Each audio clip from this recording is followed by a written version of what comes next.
Direto da redação. PRF registra interdições de vias em 7 estados, tá aí, tá no ponto. Até o final da tarde desta quinta-feira, a Polícia Rodoviária Federal ainda registrava interdições em rodovias de 7 estados por manifestantes que não aceitam o resultado das eleições. Na tarde de quinta-feira, o estado com o maior número de interdições era Mato Grosso, com 9 pontos de manifestação, seguidos de Rondônia, com 8, e Pará, com 6. Ao todo, 30 pontos de interdições de faixas de rolamento e apenas 2 bloqueios totais, um em Santa Catarina e outro no Paraná. Desde domingo, 921 manifestações foram dispersadas pela Polícia Rodoviária Federal.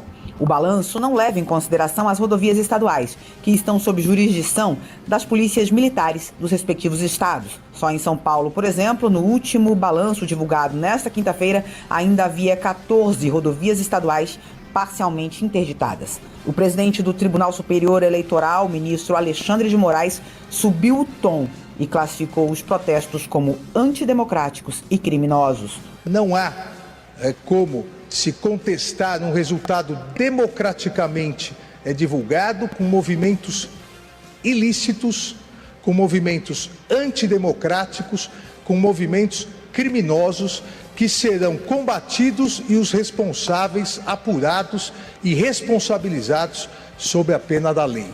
A democracia venceu novamente no Brasil. O ministro determinou a intimação do diretor-geral da Polícia Rodoviária Federal, Silvinei Vasques, para que apresente em até 48 horas um relatório das multas aplicadas contra veículos de manifestantes usados para bloquear as estradas. Na quarta-feira, o Ministério Público Federal já tinha chamado de inaceitáveis manifestações com o objetivo de alterar a decisão das urnas e pediu a abertura de inquérito contra Silvinei pelo crime de prevaricação. Ele deve ser investigado pela atuação da polícia em blitz realizadas no segundo turno das eleições, especialmente nos estados da região Nordeste, e também pela conduta em relação aos bloqueios das avenidas depois do resultado das urnas. Também na quarta-feira, o presidente Jair Bolsonaro fez um pronunciamento pedindo para os manifestantes liberarem as rodovias. O resultado é que, aos poucos, a situação vai voltando à normalidade. A CEAGESP, o maior entreposto de alimentos da América Latina, que fica em São Paulo, chegou a anunciar que havia risco de desabastecimento. Informou em nota que esse risco não existe mais, apesar de alguns produtos ainda estarem com estoque abaixo da média, como é o caso dos legumes. Situação semelhante à das companhias aéreas. Na terça-feira, a ABA, a Associação Brasileira de Empresas Aéreas, alertou para o risco de falta de combustível para abastecer os aviões, mas, com o arrefecimento dos protestos, confirmou que, apesar de algumas localidades ainda precisarem de atenção, não existe qualquer registro de desabastecimento. Em São Paulo, o aeroporto de Guarulhos, que foi fortemente afetado nos 2 primeiros dias de protestos, chegando a cancelar 25 voos, está há 2 dias sem registrar problemas, mesmo com as reiteradas tentativas de grupos radicais tentando bloquear a estrada que dá acesso ao aeroporto. Da Rádio Nacional em São Paulo, Eliane Gonçalves. O relatório mais atualizado da Polícia Rodoviária Federal, que me chega agora aqui, está dizendo o seguinte, que não tem mais estradas obstruídas até o final da noite de ontem, o início da manhã de hoje. Todas as estradas elas já foram liberadas. Esses grupos radicais já foram retirados dessas estradas. Algumas manifestações de pessoas que ainda não aceitam o resultado das eleições estariam se concentrando em frente a alguns quartéis.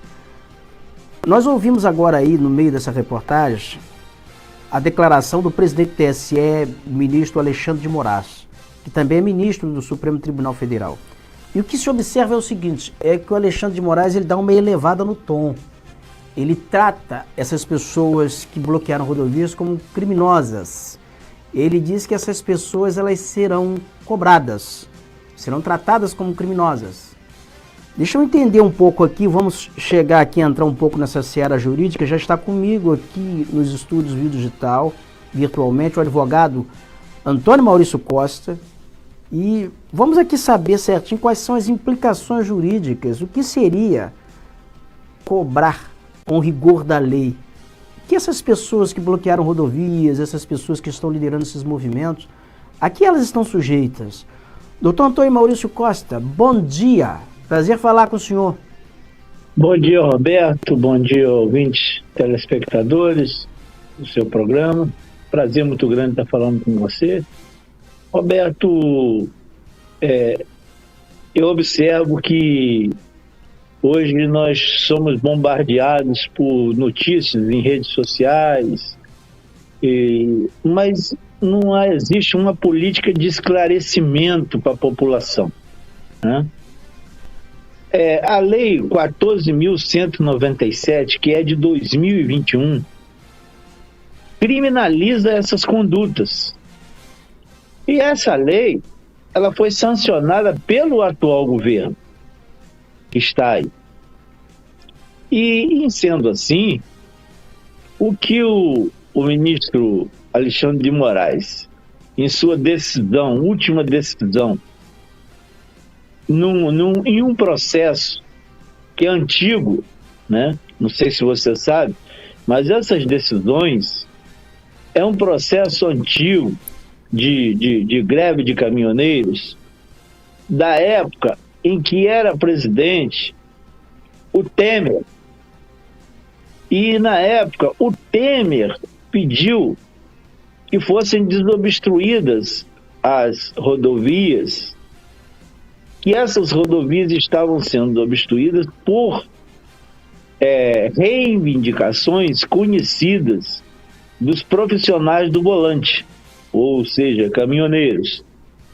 Ocorre que dessa vez, pelo menos pelo que consta de todos os dados, não existem reivindicações da categoria, mas existe um movimento desconhecido até o momento, de pessoas que estariam insatisfeitas com o resultado da eleição e com essa insatisfação passaram então a praticar alguns atos delituosos, como é o caso da interrupção de rodovias e também a manifestação em frente a quartéis pedindo golpe de Estado, que também é crime, né? Esses crimes estão previstos na Lei 14.197 de setembro de 2021. Então, eu vou repetir o número da lei. Ela se encontra hoje já incorporada ao Código Penal, no artigo 359, a partir das alíneas L, se não me falha a memória. E, a partir disso, é preciso que as pessoas procurem saber realmente o que estão fazendo.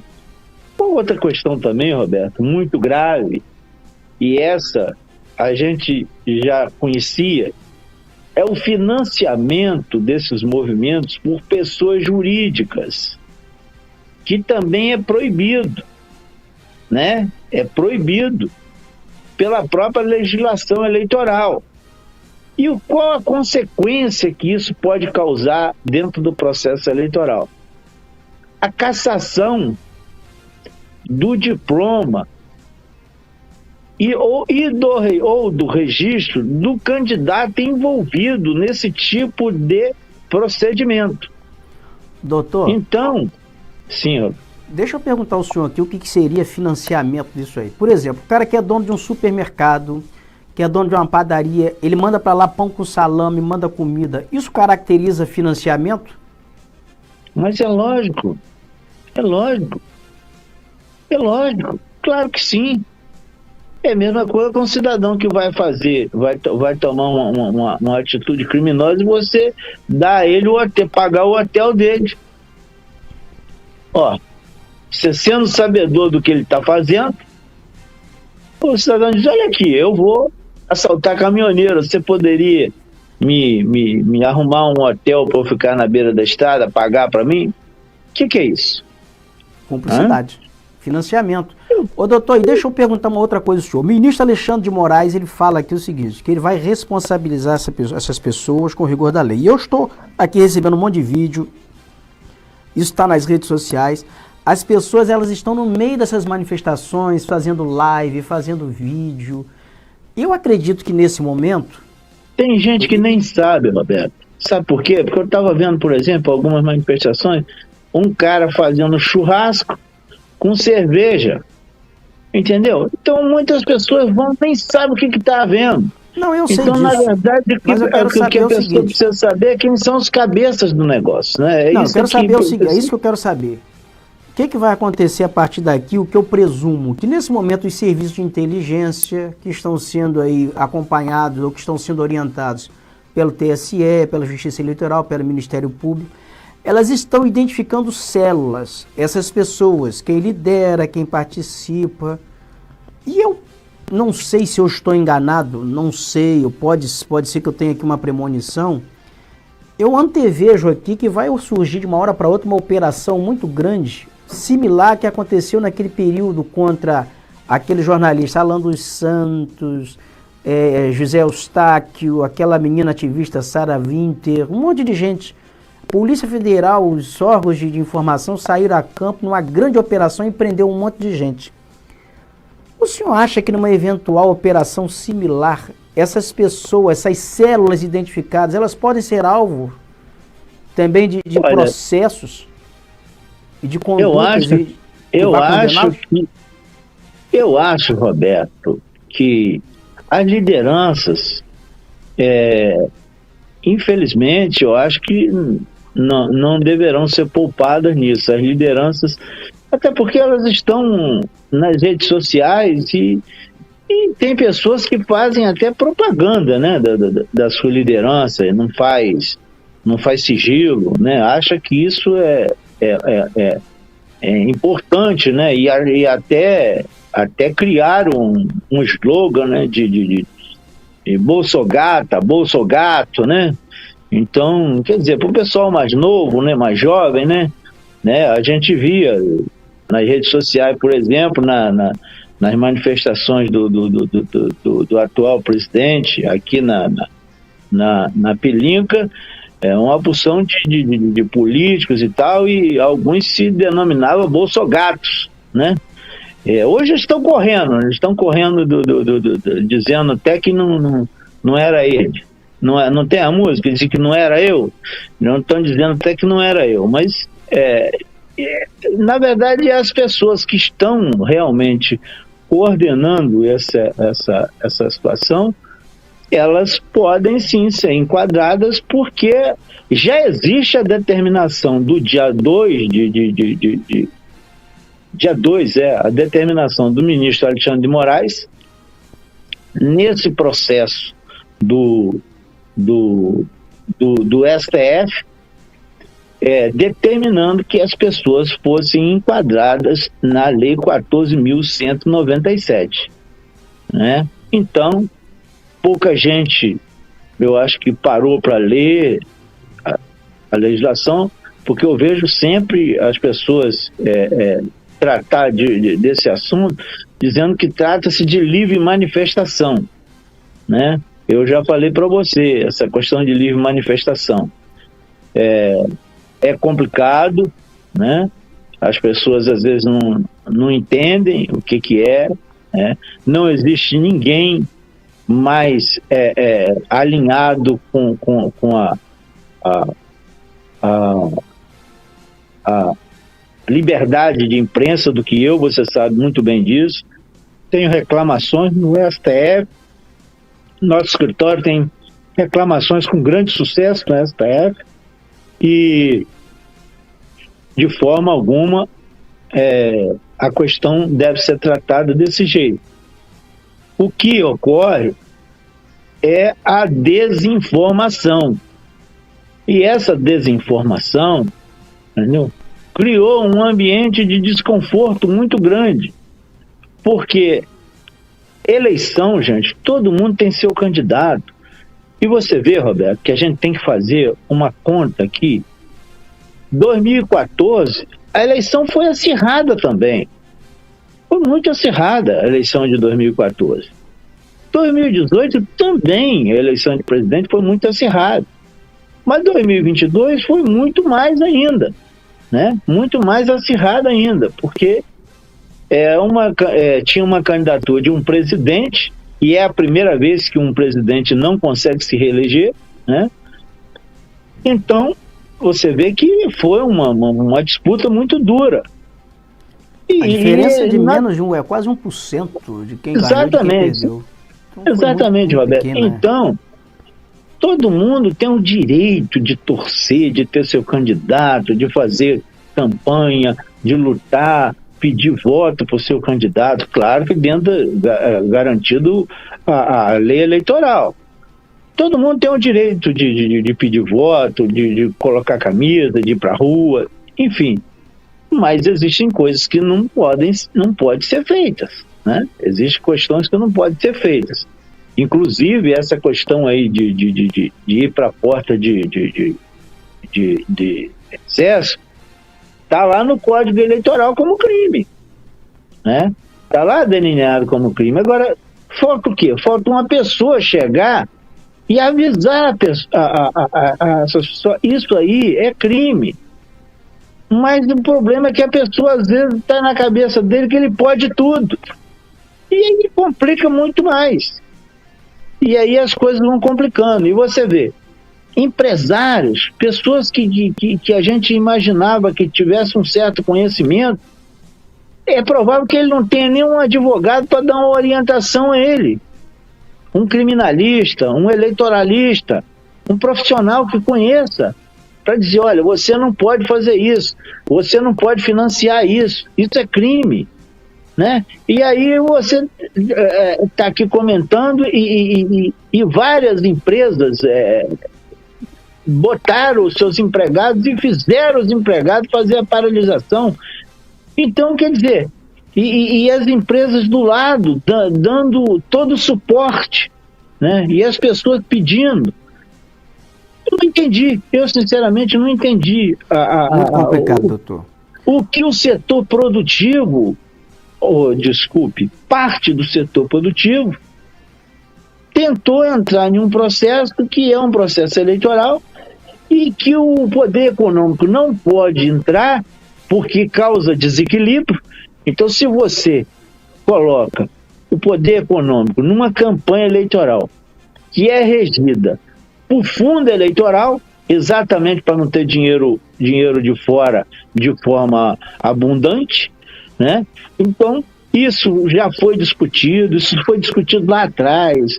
Todo mundo, não tem financiamento de empresa, a empresa não pode financiar, tirou o financiamento da empresa, se discutiu isso. O doutor Maurício, eu tenho aqui um comentário aqui do ex-comandante Ramiro Campos, que foi comandante do 8º BPM, foi comandante do 32º Batalhão, foi comandante também do batalhão da Ilha do Governador, de vários batalhões no estado do Rio. Ele diz o seguinte aqui: essa balbúrdia essa indústria de balbúrdia e fake news monetiza muita gente. Essas mentiras reverberadas, como Alexandre de Moraes vai ser preso. Então, ele faz aqui essa observação que tem muitas fake news e as pessoas monetizam isso nas redes sociais, acabam criando uma confusão grande. Mas, doutor, eu tenho que dar uma parada aqui, porque eu vou ter que começar. Eu quero agradecer ao senhor aqui por essa participação, porque é um assunto que não se esgota. Nós já temos quase 1000 pessoas aqui, só na página do Facebook aqui, para você ter uma ideia. E aqui as discussões aqui internas aqui estão acaloradíssimas. E eu que agradeço, Roberto, e gostaria até de me desculpar com aquelas pessoas que estão me ouvindo e que não está concordando com o que eu estou falando, mas eu gostaria de dizer para você que não está concordando, não discute comigo, discute com o que diz a Lei 14.197 de setembro do ano passado. Então, essa lei é que criou essa situação e esses atos passaram a ser tratados como infração penal. Perfeito. Essas coisas. É importante isso, sabe por quê, Roberto? Porque no momento que a gente está conversando, está falando, as pessoas podem estar imaginando, porque eu sou bolsogato, porque eu sou bolsogata e tal, entendeu? Não, não é por isso. Todo mundo tem o direito de ser bolsogato, todo mundo tem o direito de ser bolsogata, entendeu? Todo mundo tem o direito, todo mundo, entendeu? Acontece que essa questão é uma questão séria, é uma questão que precisa de ser desenvolvida. é preciso que se saiba, principalmente, quem são as empresas que estão botando dinheiro dentro disso, né? Que vai dar problema. É preciso, inclusive, com a punição das pessoas que estão botando dinheiro nisso.